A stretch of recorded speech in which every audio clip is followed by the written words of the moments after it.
Hello, everyone. Welcome to our STEM Talks. We are very excited to be able to feature transplants for our April STEM Talk series. For those of you that have no idea what you have signed up for, I'm going to give you a little bit of a preview.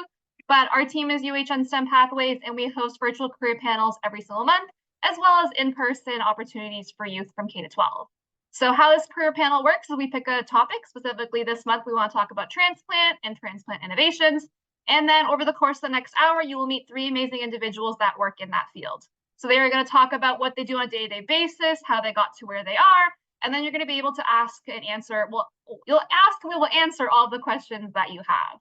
So in terms of the questions you can ask, feel free to put them in the chat throughout the session. You can also raise your hand at the end. And the last thing I want to note for those of you that are asking about the certificate of participation program, as long as your first name and last name is spelled properly, you are good to go. We will take attendance directly from Zoom. As you can also see, I'm recording the session, so please just try to keep your microphones up so there's no background noise. And then before we start the career panel, we just want to do a little bit of a welcome poll. Trisha, can you launch a welcome poll? We just want to know if you've been to one of our events before and if you are actually interested in the transplant field and are excited to learn about what's happening today. So Trisha, just keep it up for maybe a couple minutes. And for the sake of time, we're just going to start straight into our panel. And Mateus, you're up first. So take over screen share and talk about the cool work that you do. All right. So my name is Mateus. I'm a direct entry PhD student in the Institute of Medical Sciences at the University of Toronto. Let's see. Just move my... Okay. For background, I'm from Valinhos, which is a small town close to the city of São Paulo in Brazil. And I've been living in Toronto for 3 years now. My favorite hobbies are biking and skiing, which I try to do as often as I can. And I've been teaching human physiology for 5 years to high school students, just like you guys. And here's a picture of my students in Brazil. And another curiosity is that I started at UHN 2 years ago as a summer student, while I was in my last year of, my third year of undergrad, in the heart transplant team. And here this first picture is when I used to go to the heart transplants with my supervisor. Sorry, I'm trying to move around the things. Okay. So for my education, the first thing that I ever did surgery related was at Stanford. I was in high school in my last year, and I did a summer internship there in cardiac surgery. And then I came to U of T to do a health and disease specialist, immunology major, physiology minor. And I graduated last year. So for now, what I work with is cardiothoracic surgery in research, and more specifically in transplantation, ex vivo organ perfusion, which I'm gonna explain soon, and preclinical trials of immunosuppressors. So here's the first project that I did at UHN. It was what's known as heart in a box. So we basically would remove hearts from pigs, we put them under anesthesia and everything. You remove the heart, you put in this box, you cannulate it, which means putting tubes inside, and you circulate an artificial blood through it, and you monitor the heart beating and how well it's functioning outside of the body. And this is done so we can evaluate the quality of the heart to decide if we're gonna do a transplant with it, or if you're going to, if you can try to improve its quality and use hearts that would be discarded. So during my last year of undergrad, I actually wrote a thesis on something similar, which was getting all the heart offers that we get from people that passed away and they donated their organs. And I would analyze the data from those patients and basically try to find a good recipient for them and see if they should be used or not, if the quality of the hearts wasn't that good. And there was just like a list of factors that are common and how we can optimize it. And now for my PhD, what I'm doing is the same thing that I did for the heart, but now for the lungs. And I'm specifically testing this drug here, ruxolitinib, which is an immunosuppressor, to see if it will help improve lungs that have suffered from ARDS, which is acute respiratory distress syndrome, which can occur from COVID, for example, or from gastric aspiration, which is very common. Basically, when you have reflux and that acid from your stomach goes to your lungs. A week in the life, just so you guys have an idea, which is something that I had a lot of curiosity when I was in high school, and nobody would ever tell me exactly how much they worked in undergrad, for example, or after. This is just so you have a snapshot. So you have some lectures, not as many in graduate school. You have much more in undergrad. I have some surgeries for my project, and notice that these 12 hours are like in a row. So sometimes you're gonna have to stay overnight. Here is me preparing for my surgery. I also help out with other people's projects. Sometimes you're on call for other duties. For example, now I'm doing on call for transplants. So 1 week every 3 months, I have to go to the hospital at night whenever I'm needed. I also spend a good time reading articles and preparing slides, so you are always getting updated on the latest research, and you have a lot of meetings as well. And on the weekend, of course, I try to do my chores that I have at home and also enjoy with friends, especially on Sundays. So the importance of the research and why I chose this career, I think I started with medicine and then you start narrowing it down. Okay, so I decided I wanted to go into medicine when I was like in the 9th grade, and it was like something like silly, but something that motivated me was like watching Grey's Anatomy, and especially Christina. I loved seeing her doing the Heart in the Box, and then I ended up doing the same thing. And then I narrowed it down to clinical medicine because I wanted to develop new stuff like her. Then surgery, which I like because it's very practical. Transplantation, because it uses immunology, and that's something I studied in undergrad. And heart and lung, just because when I started, I just wanted to see something like touching them while they were moving. And that's how I started. That's why I went to the internship at Stanford, and then I continued on the same thing when I grew older. And I also like that it's like a last resort kind of therapy. So like you do it once and it's basically like, of course, you have like all the immunosuppressors that you have to take for life, but it's like you solve it. That's the idea. And I love that about transplant. So I'll pass it on. Thanks, Mateus. Nikki, you're up next. Feel free to take over screen sharing. Okay, there I am. Okay, it's a perfect segue because I also work in transplant, and I take care of recipients after they've had their transplant. So after the organs have been selected and treated on the ex vivo perfusion systems, and then they're transplanted into recipients. So I'm a nurse practitioner, and I work in the lung transplant program at the Edgemere Transplant Center at Toronto General Hospital. And I've worked in transplant for most of my career over the years. So I started working in transplant a long time ago, before you were all born. And I was a nursing student here. So I came here when I was in school as a nursing student, and I really liked working in transplant and working with all of the amazing patients and their families and the different physicians and surgeons and other interdisciplinary team.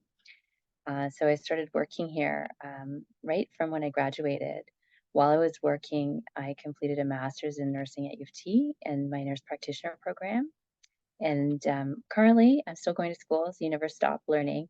I'm a doctoral candidate at the Lawrence Bloomberg Faculty of Nursing, and I hope to defend my thesis in June. So I'm just finishing that up. As a nurse, I also worked in the ICU here, and I worked at St. Mike's in the trauma neuro ICU as a nurse practitioner. I'm married and I have 2 children, one of whom is applying for university. So she's anxiously waiting. She's heard from some universities, but she's anxiously waiting to hear from her perfect program that she really wants to get into. She hasn't heard yet. So she's waiting and worrying about that. I'm sure many of you are in similar positions. And I have a daughter who's 12, so a bit younger. I really like biking also, so I wonder if we all have that in common. I do triathlon, and I do Ironman distance triathlon. Is my favorite thing to do, and I got to go to Hawaii this year and compete in the Ironman there. So that takes a lot of time. We like to spend a lot of time outside, and that's a picture of my husband and one of my daughters and I canoeing. When I did my nursing degree, I did a combined program with a college, so Humber College and Toronto Metropolitan University. It was called Ryerson at that time. And so it's a combined degree. And I know they still have these programs. I knew that I wanted to be a nurse because I knew that it was such a flexible career. You could do so many things. And that's a picture with me, with my mom and my aunt and my grandmother. And they're all nurses. So it was easy for me to know that it would be a really rewarding experience as a nurse because I got to hear all of their stories when I was growing up. And I really looked up to my aunt who worked in the operating room. She was a nurse who was an OR first assistant. So she helped in surgeries and she always was a very good role model and mentor to me. And then when I did my master's degree and my postmaster's nurse practitioner and my doctorate, I've been going to U of T. So my research for my doctoral thesis is using qualitative descriptive methodology for the research. And I'm looking at lung transplant recipients and their caregivers' perspective about mobile health tools like apps on their phones can help them do self-care after transplant. So although they have the surgery and they may not have the same diseases they had before, they do have to do a lot of things, as Matthias said, to take care of themselves. So many things like taking medicines, lifestyle adaptations and changes, and monitoring for any changes in how they're doing. And then they have to be able to take action and have access to care to take action to keep healthy. I also have been working on quality improvement projects, and I am doing a partnership project with the Toronto Rehab Institute, which is part of University Health Network, and they take care of many of our patients after transplant. So we look at how to improve continuity of care and quality of care after transplant. During COVID, I worked with patients who had transplant and who had other kinds of diseases like cancers, who were immunocompromised and could get very sick. So I did a lot of work with those kinds of patients, looking at how to keep them as healthy as possible or treat COVID when they were sick. Other research that I've been involved with is with other team members, like so helping to implement research for transplanting hepatitis C positive organs into recipients and then doing that safely and treating recipients and preventing them from getting sick with hepatitis C. So this is just a picture of my current project, and one part of the project is that recipients can have access to physiotherapy programs and exercise programs post-transplant using mobile health tools. This is one of our physiotherapists working in the treadmill room. All of our patients come to the treadmill room before and after their transplant and exercise, and some of them live very far away. So using these tools obviously can be very helpful for them so they don't have to travel. And I think that in the future that the results of my research can help us to tailor our treatments and our tools so that they can be more useful to users, but also so that we can make our treatments more accessible to people, maybe in different places, and also can increase equity for people who are not as able to come to the hospital or access services. Week in a life, I didn't go into as much detail, but I'm here, Edie. So I'm here on clinical service. So I take care of patients in the emergency room, on our transplant ward and in our step-down unit, sometimes in our ICU, 80% of the time. So that's Monday to Friday. I work mostly about 8 o'clock in the morning till about 5. And I admit patients. I work with a team of physicians and other people, other disciplines, but as a nurse practitioner, I can order tests independently and medications. I can make diagnosis and help to prescribe and tailor medications. I often have nurse practitioner or other nursing students who are with me, and I help to mentor other staff who are coming to transplant or working in transplant. I have 20% non-clinical time, which I do the teaching and learning activities. I have taught at U of T in the nursing undergrad program. I did that for a few years. I have my research and quality improvement work that I do, and I sit on many committees, both in the transplant program and at UHN overall. And then I try to contribute to the work that we do here through other leadership activities. On the weekends, I do homework because I'm still in school, and I had some classwork with my doctorate of nursing. Much like Matthias, it was only a few hours a week. And then I spend a lot of time exercising. Obviously, I try to exercise every day. And then I help with activities with my kids, picking them up from activities, and we try to do things that are fun on the weekend. And fortunately, my husband does a lot of the cooking because I'm not home usually on time to do that. I knew that nursing was a good career for me because there's so many different things that you can do. And it's very science-based. You get to work with lots of amazing scientists, but also you get to interact with patients and families. And so I like that social aspect of it. There's so many different opportunities for doing research and for being leaders. There's many different nurses who are leaders in the hospital or in policy. We have a chief nurse in Ontario and a chief nurse in the federal government. So there's just so many different opportunities. And in general, I have high energy.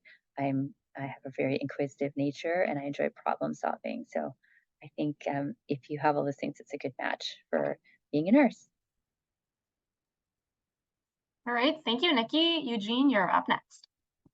So my name is Eugene. I'm one of the I'm a physician assistant at Princess Margaret Hospital. Specifically, I'm specialized in the field of lymphoma, myeloma, stem cell transplant, and some special immune cell therapy. So definitely different from what Nikki and Matthias are doing. They're definitely more solid organ transplant, whereas I'm more hematological and blood related. But overall, I mean, still transplants overall. Let's see. So in terms of my background, I'm from Toronto. I've been working at Princess Margaret for the last 2 years. Unlike them, I do not enjoy biking. Definitely not one thing I'd like to do. But otherwise, I'm still active. I like to rock climb. I like to hike. I enjoy cooking, going to different artsy places like musicals, things like that. And obviously, I'm a big gamer as well. So you can see pictures of me rock climbing, as well as that's a picture of me in a inflatable man Halloween costume actually last year. So definitely, despite being in healthcare, we can still have fun and be silly. Let's see. So in terms of my education, I actually have multiple undergraduate degrees because it definitely took me a little while to sort of figure out where to go and sort of get to where I am. So my first degree was actually at Western, and I graduated with a Bachelor's of Science. It was a double major in microbiology, immunology, and biology. My second degree was at the University of Toronto. It was in radiation therapy. It's medical radiation sciences, and if you're unaware what radiation therapy is, it's using high-powered X-rays in order to deliver radiation properly and kill off cancer. So I definitely started my my field in cancer pretty early, and then afterwards I ended up in the back at U of T with a Bachelor of Science in Physician Assistant Studies. So definitely. If you don't have I will say, if you don't have an idea of what sort of where you're going, even in university kind of thing, don't worry. A lot of people, including myself, have had a lot of different detours to get to where we are right now. So in terms of sort of my work, I'm definitely more clinical as opposed to Mateus and Nikki, whereas they definitely have a lot of research in terms of theirs. I would say I'm pretty much mostly clinical work and mostly managing treating patients like Nikki. So definitely what I manage to do day to day is I focus on patients with lymphoma or multiple myeloma. And I treat patients who are receiving chemotherapy. And as well as I treat patients who are receiving stem cell transplants, as well as patients who are receiving these cellular therapies. I'm gonna go up in a little bit of detail in a minute. So just sort of a quick primer: lymphoma, myeloma. They're two different types of blood cancers.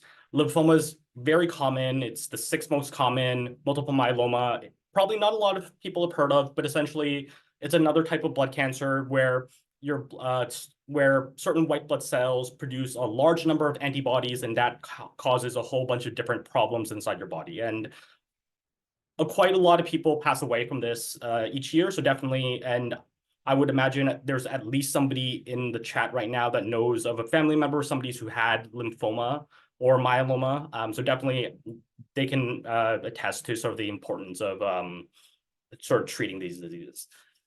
In terms of the stem cell transplants specifically, the transplant, which is why we're all here, there's actually 2 different types of transplants that people can use in terms of treating different types of cancers. There's one called autologous and one called allogeneic. Autologous is just a fancy word for using your own cells.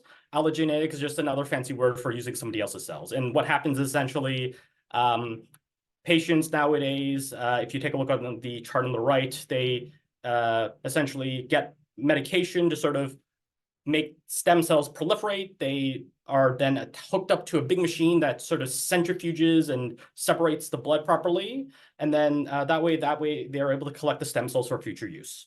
And again, it depends on if you're getting what kind of stem cell transplant. And then I'm also going to go over these CAR T cell, these immune cell therapies. There's a chance that you've probably heard about these on the news, but essentially these are specialized cells that are modified in order to treat cancer. So essentially, patient cells are taken out, special genes are inserted in order for them to grow and to target cancer cells specifically.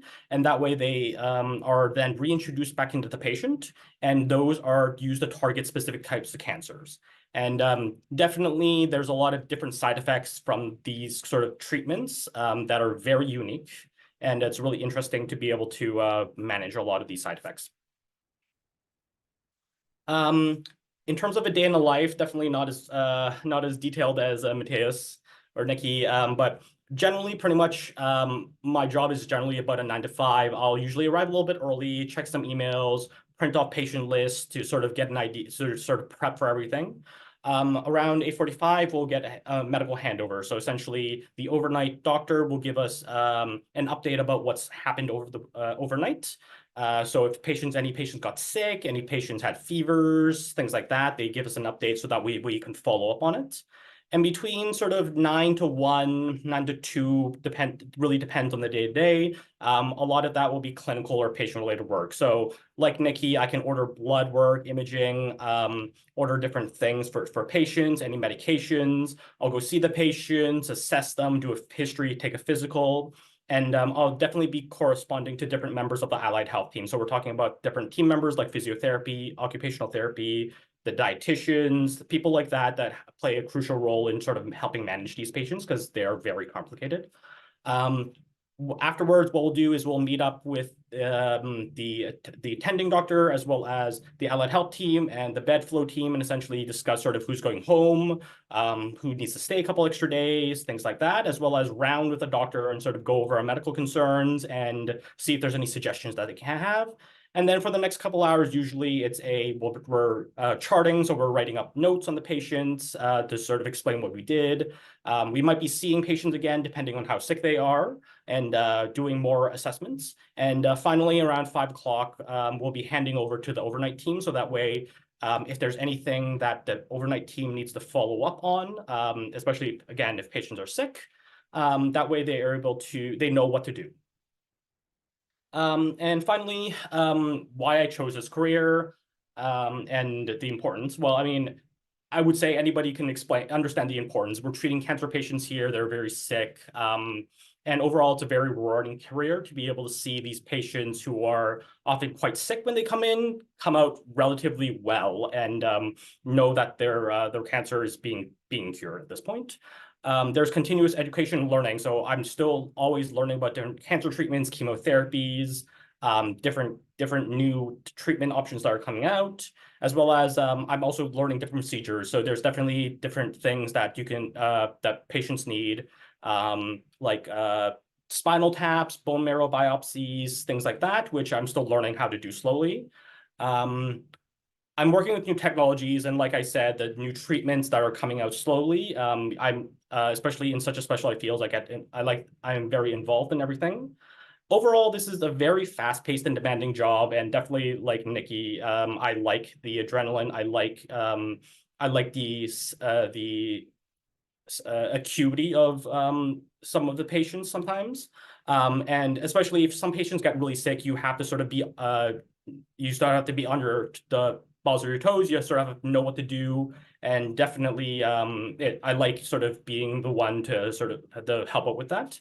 And then in the future, there's definitely opportunities for research. So I'm involved in some clinical trials that patients are involved in right now, and I'm sort of exploring my own clinical related research, doing proposals and things like that in the future. And I guess back to Ornella and Trisha, I guess, because Yes, let's do the Q&A now. So thanks to all of you for talking about your jobs and what you're doing. It's really cool to hear about all different types of transplant work. I know a lot of students, even pre-submit, were asking like, what are the differences? What are the kinds? And I think they got a nice little bit of an intro here. So we do have already some questions being sent to us, and I'll start off with one of the more simple ones. So the students are asking, how did you decide to go into the transplant field specifically? So how did you decide that stem cell transplants or organ transplants was your pathway? So maybe we can go in order of the speakers. Mateus, go first. Yes, of course. So, as I said, it's like for me, it was like more of narrowing down. I started very generic in like medicine, then surgery, transplant, heart. And I think a lot of it, like I had a general idea where I wanted to go, but as the opportunities show up to you, for example, when I was applying to the internships and I got into that one that was cardiothoracic surgery, like I went there, I tried it out. It was the first field in medicine that I tried, and I loved it. So I just stood by it, and then next opportunity showed up. It was in transplant. I also loved it. So then I just stood by it as well again. So I think it's a matter of like trying to explore the fields in like the areas in the medicine, and then you can choose whichever attracts you the most. And I think I was very lucky to get like right in the beginning some that I loved. All right, Nikki, how about you? So for me, it was a bit of luck because I was in school and we had to do a pre-graduation from nursing placement for a few months, and we had to come and work as a nursing student, a graduate nursing student. And I was placed on the transplant unit, so I was picked to come here and along with a couple of other students, and then I loved it and I stayed. Perfect, that worked out. Eugene, how about you? honestly, it was similarly mostly luck-based. After I graduated as PA, we sort of have a general sort of baseline skills, and we sort of learn on the job. And I knew after doing radiation, I've always wanted to go into oncology. So the position I applied for turned out to have stem cell transplants a part of it. So I really sort of lucked in and got my feet wet as part of it. All right, this is good advice for the students. You don't have to decide right now what you like because you might accidentally discover it later. All right, we got questions in the chat, more of them. There's so many. Okay, Mateus, I got one for you specifically. I guess students are interested, in the internship that you mentioned. So do you have any advice on like how to make a good internship application, like what you should highlight, how you should be able to get these opportunities? Yeah, of course. I think, first of all, it's good to try to get a summer internship during high school. I think that changed everything for me because I went into undergrad already with an idea of what I wanted to do. And a lot of people arrive in first year kind of lost and figure out during first year. So that's definitely good. So what I did was literally just search on Google, like medical internships for high school students. That's what I did. The Stanford was one of the first that showed up, and I was like, "Ooh, surgery in cardiac surgery." Then I got very interested because of Grey's Anatomy, as I said, and then when I applied, it was seen that it was mostly for undergrad students, but they also accepted high school, so I decided to apply anyways. And they had a lot of requirements for that one. They had like 3 huge essays. They asked for SAT, so I had to do the SATs early just for that. They were also asking for 3 letters of recommendation, so that was a big one.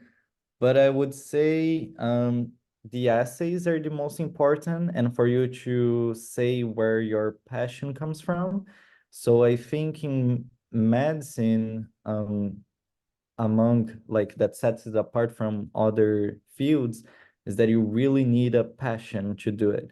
So if you highlight it and that you have the drive because it's a very long path and that you're gonna stick by it, I think that really shows your pure interest.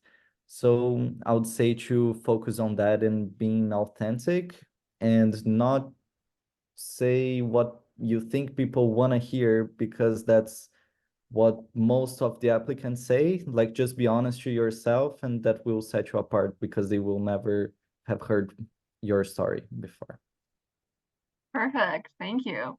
All right, Nikki, we got kind of a few questions for you. I guess students are asking, if they get their bachelor's in nursing, do you just go straight into nursing? Are there other opportunities leaving nursing? Can they do research? Can they do other pathways?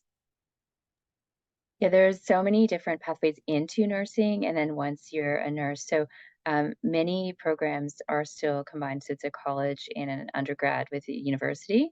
So you can do a 4-year program, but then there's also 2-year programs. For example, the Lawrence Bloomberg Faculty of Nursing has a 2-year program. So when you have an undergrad degree, you could go do a 2-year program and become a nurse.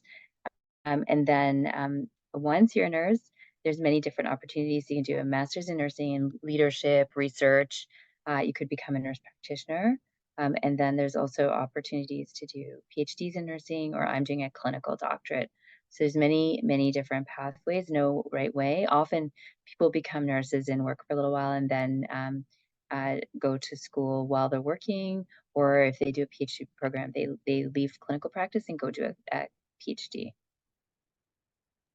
Fantastic. All right, this is nice. I got questions nicely in order for all of you. Eugene, question for you. They're asking, what was your career goal after you graduated from high school? How did you change your mind? And you ended up going to 3 different universities in the end. Definitely funny story there. After graduating high school, I knew I always wanted to do something in healthcare. I did a lot of like first aid volunteering as a kid throughout high school as well. So definitely I knew that healthcare was something I wanted to do.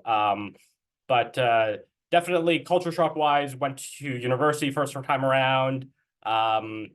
Honestly, just part of it was the grades were my grades were terrible the first time around. And so I was looking into sort of different ways to sort of get into healthcare. And there's a lot of different ways that aren't just doctor that people don't realize. Like a lot of radiation, physiotherapy, occupational therapy, dietitian.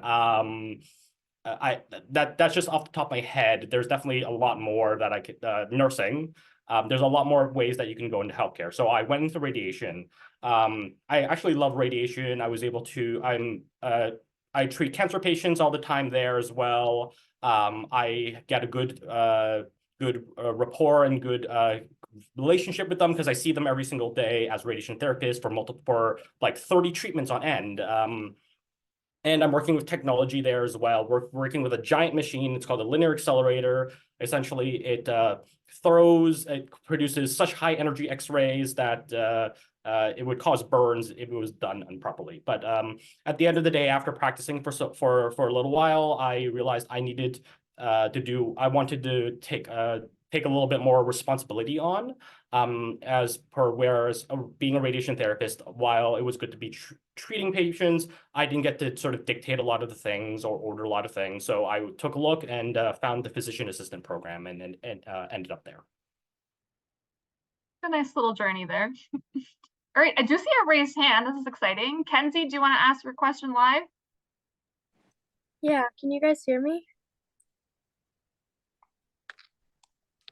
Can you hear me? Yes, you're good. Oh, sorry. So I have a question for Nikki. So my mom is also a nurse at St. Mike's in the TNICU. And so I'm gonna go into nursing as well. So I just had a question, like given the state of the current healthcare system and the shortage of nurses, like what would you say to someone going into nursing, like in this current crisis? Yeah, it's really interesting and sometimes can feel a bit overwhelming because we hear so much in the news about crisis in healthcare. I think from a day-to-day perspective working, we definitely sometimes feel the strain, but I think it's really important for people to go into nursing and other healthcare disciplines and bring their experience and become leaders and look for solutions. So, you'll bring a totally different perspective into your nursing career than your mom or me, and maybe I worked with her before.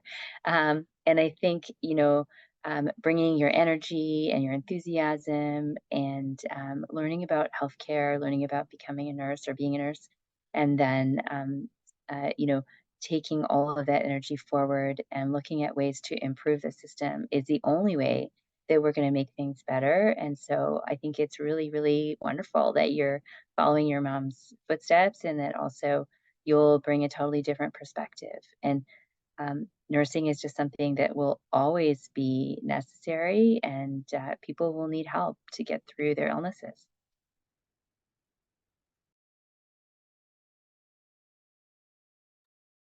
Any more questions, Kenzie? Are you good? Yeah, I'm good. Thank you so much, Nikki. And I just asked my mom and you did work with her. Amazing. It's great. Say hi. All right, I accidentally skipped one of the early questions, but the students want to know work-life balance. Is there a work-life balance? I know, Mateus, you were doing 12-hour surgeries. Do you have a work-life balance? Do you want to go in order of speakers? You can go first. Good question. I think that in this field, work-life balance depends on who you ask, like what the person considers to be work-life balance. So, because my hours are definitely not like Eugene's, that it's like 9 to 5, like the regular job. There are some days that I stay like 24 hours straight, and other days that I don't have to work at all, and like I sleep throughout the day. It's to compensate. So if you ask, for example, my boyfriend that works 9 to 5, he thinks it's a nightmare, but to me, I'm used to it and I love it. So depends on you, and you should know how to.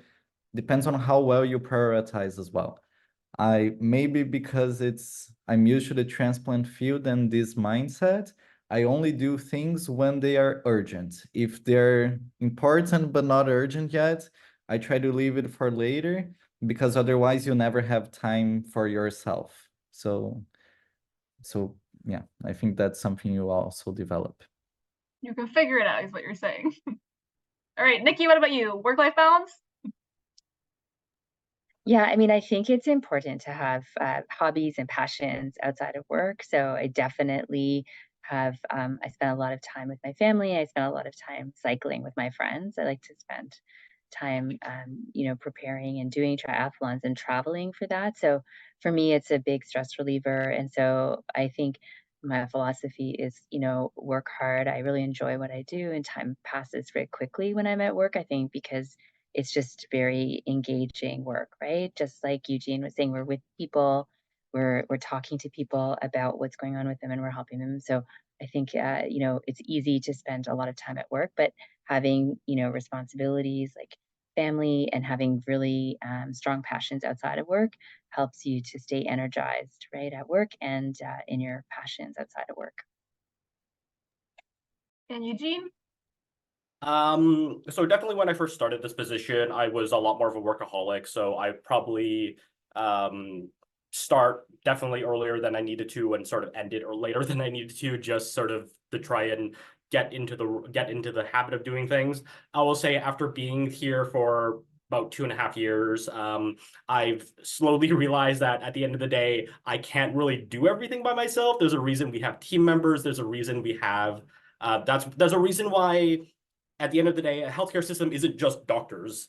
It's doctors, nurses, allied health team. There's everyone here because at the end of the day, no one person can do everything by themselves. So one thing I've had to sort of remind myself is in order to have a better work-life balance is to delegate some tasks to people, even if patients are sick, right? At the end of the day, you can only do so much, especially after hours. There's been a couple times where I've had to sort of stop at a point and been like, okay, it's like 6:30, something like that. I'm going to hand over to the evening doctor, and they're perfectly as qualified as I am in order to manage a sick patient as well. So definitely, it's I'm working on my work life. I'm working on it, but there definitely is work-life balance if you prioritize it. Okay, good. So there's hope for all these students. All right, I guess Eugene, another question for you. The students want to know, what are the steps to becoming a PA? How do they get there? So becoming a physician assistant, overall, it depends on sort of the program that you're applying to. In Ontario, there are 2 programs, and I don't know. There's been a lot of news in right now where Dalhousie has opened one, Calgary is opening another program. A lot of different schools are opening one, and there's already one that's established, I believe in either in Manitoba or Winnipeg. I forget which one. But overall, most of them generally require an undergraduate degree.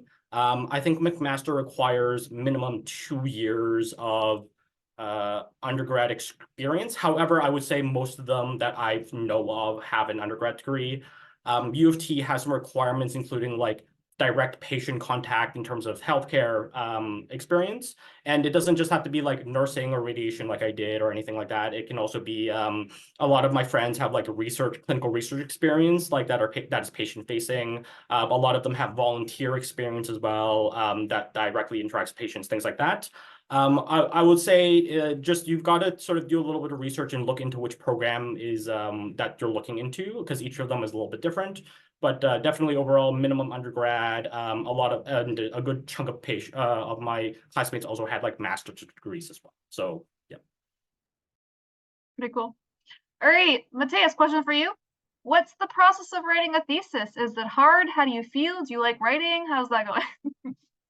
Oh, it's hard. But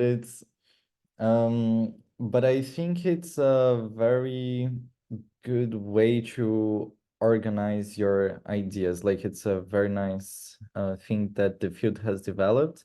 So it's basically what you write at the end of your research. You have to write the whole process of like your rationale, your objectives. You have to write what were your methods to research that, what were the results that you got, what was expected, what was unexpected, what conclusions you can get from it, and how it will help further the knowledge in the field, and like what else is needed, like what are the next steps.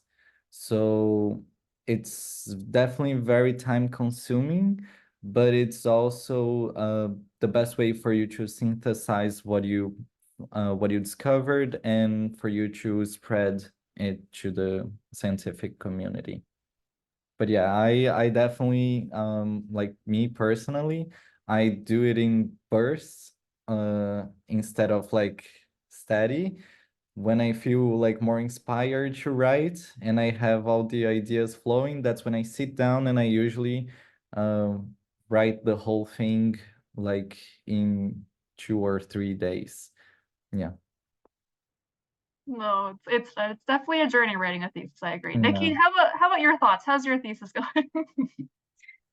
Well, yeah, I think I totally agree with Matthias. It's really good exercise to really clarify your thoughts and be really succinct and precise about everything that you've learned in your studies, and it's a good opportunity to get feedback. So I get feedback from my committee, and then also I've been learning a lot more about writing through getting lots of support through the Writing Center. So like many undergrads get support from the Writing Center also. So there's lots of resources in universities. I also like to write in bursts, but I'm trying to be a little bit more proactive and plan early. But I do a lot of writing early in the morning because it's time that I have where I'm not at work yet and nobody's awake.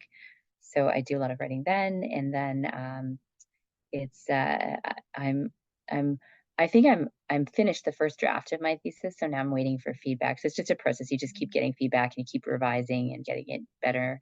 So it's just like life. It's not finished, I think, ever. You just keep making changes. All right, we have a kind of a general sciencey question. It's a pre-submitted question. The students want to know, can we use organs grown in a lab to do transplants? Plenty of you know this. Who wants to go? Mateus, go ahead. You can go ahead. That's a great question.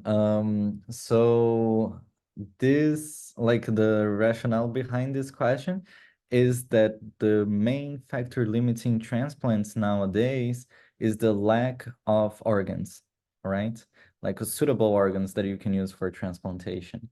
So there are a lot of people on the wait list dying, and a lot of techniques are being used for you to try to solve that problem. There are people like the thesis that I wrote in my undergrad trying to maximize the transplants by organizing better the donors and the recipients. There are people trying to do pig transplants, like you probably heard, like occurring in the US, where they transplanted like recently a kidney and before like 2 hearts, big hearts into humans. And now like the future would be to for you to grow organs, right? Doing like a 3D bioprinter that would make those organs. And this is something that like hasn't like successfully happened yet. But it's very promising, and I believe that in the future we'll be able to do that for sure. But like, so the simple answer is like not yet, but I would say very likely in the future. More hope. All right, Yeah. more sciencey questions. Eugene, a student wants to know, like, what exactly is a stem cell transplant? Like, how exactly does that work? It seems cool, but what is it? Okay, so stem cell transplant. I'm gonna try and explain it in a way that everyone can understand it. So essentially, within your body, there are these things called stem cells, and these are specialized cells that are essentially that don't know what to grow into, or better yet, sort of are able to receive instructions to grow into pretty much any type of cell. The specific stem cells that we use for stem cell transplants are bone marrow stem cells. So essentially, what happens is that after a patient receives medication to sort of grow these stem cells in their blood, like I said in my picture, essentially they'll be hooked up to a giant machine, which is essentially a giant centrifuge, which will spin different blood products together and separate different parts. And once these cells are separated, they're stored properly. And when they're sort of retransfused back into a patient after they get really, really high doses of chemotherapy, these stem cells, because of the fact that they know that they're bone marrow stem cells, will go directly back into the bone marrow of the patient. And then from there, bone marrow is important because it produces not only your white blood cells, but produces your red blood cells as well as your platelets. And those produce all your different types of blood cells from there on. So definitely, we want to make sure that they get the patients get their stem cell transplants properly, because it's important for the future blood creation. No, that was a really good, like, simple explanation, I think. I think everyone understood, at least I did. All right, we have a question. Oh, this is a hard word. Xenotransplantation. Has anyone ever done a xenotransplantation? Any of you? Yeah, so xenotransplantation is doing the transplant from the pig heart that I said into a human. Xeno just means like foreign.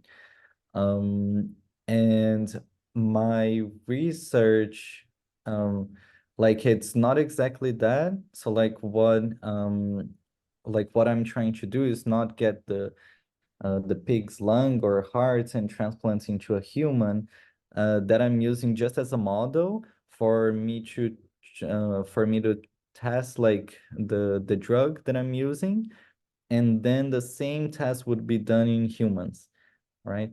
But so I have never done it, but like whenever I go to conferences, like I've met the surgeons who did the pig transplant, for example. And it's something that um it's not perfect yet because the patients are dying a couple months after the transplant. I think now the kidney one was very recent, and as far as I know, the patient got discharged. But I don't know what happened after. I don't know if they're still alive, but it happened like a couple weeks ago that they got discharged. And yeah, I think the kidney would be more likely to have positive results than the heart, that it's more complicated for now. But let's see.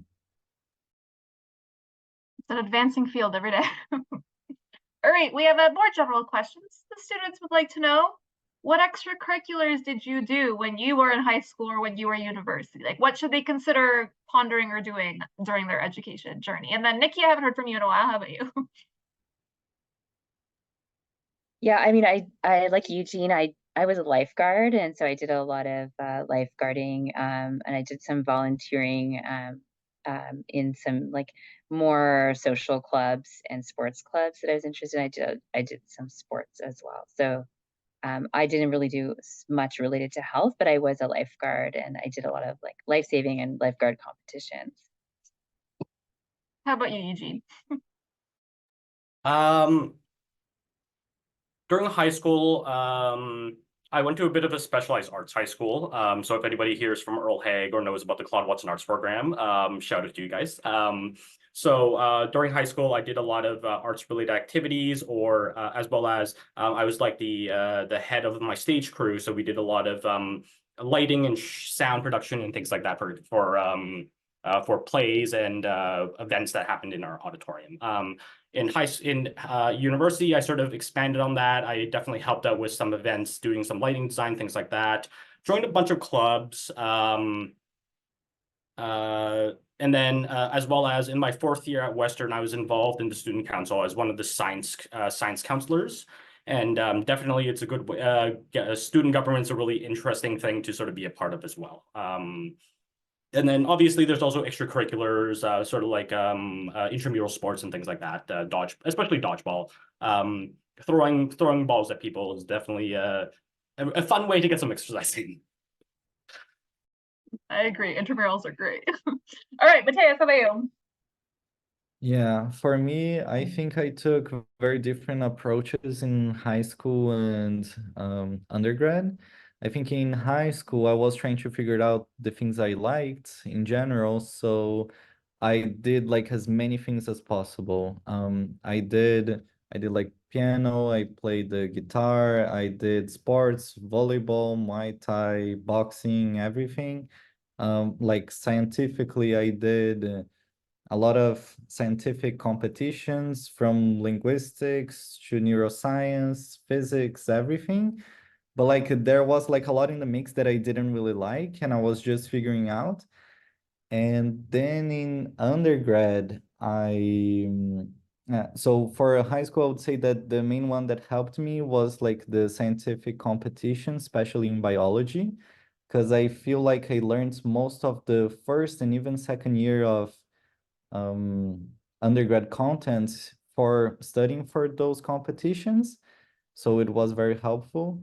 And in undergrad, I focused more on the things that I liked because the school by itself was very intense. So I was just doing those hobbies just like for myself. So I focused on the piano that I liked, going to the gym, and yeah, I think that was mostly that. All right, so we're running out of time. So I'm thinking we'll do one last question. Maybe if each of you can give the students like a 1-sentence piece of advice as they're deciding on what they want to do next. I know it's hard, like 1 sentence. And Mateus, I'm just gonna make you go first because you're unmuted. Oh my God. I have to think. One piece of advice would be for you guys to try to like have like a general sense that like you being high school applying to university, there's like a lot of pressure now for you guys to decide what you want to do for the rest of your lives. And like I think you should know, as the other panelists said as well, that it's like not a straight path, and like you might come back and forth, you can narrow it down as I did. So my suggestion would be get a general sense of what you want to do and then try to narrow it down. So like you don't lose much time coming back and forth. So just start very broad and then you narrow it down if you can. Good advice. Not a sentence though, Mateus, but it's Yeah. Nikki, how about you? Can you do 1 sentence?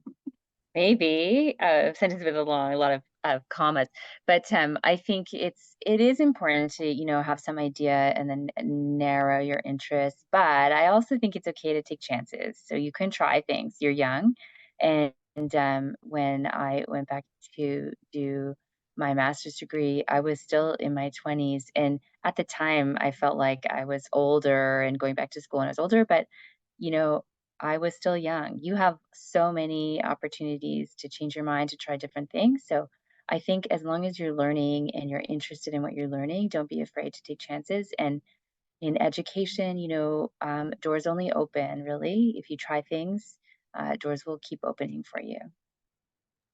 All right, Eugene, you're last. What's your advice? Advice for high school students. I guess definitely sort of going back to the fact that I had such a sort of windy career path. It's a if you don't have a good idea of what you're doing right now, don't be afraid. I know definitely looking back, I felt like a lot of people who, a lot of my friends and things probably had seemed to have a good idea of sort of what's happening. In hindsight, they probably were just about as scared in terms of their future as well as I am. And it took me a while to sort of get to where I am as well. So I would say at the end of the day, as long as sort of keep open-minded and do some exploration into sort of different career paths, different things, at the end of the day, at the end of the day, it will work out, and you'll find a position that you'll have lots of fun and enjoy. All right, so I think that's kind of the end of our session. So for the students here, we do have a little bit of an exit poll. We just want to know if you've learned something. So we're just going to quickly launch that. And I'm going to talk about the next few events if you do want to continue coming to our STEM Pathways event. So I will just screen share. Hopefully it's going full screen. All right, so again, for those of you that don't know who UHN STEM Pathways is, we're again this outreach organization to the University Health Network. And if you ever want to learn more about what we do, feel free to check out our website, UHNSTEMPathways.ca, or you can always contact us through any of our social media platforms. We do have a LinkedIn now, it's pretty fun, so if you want to check that out.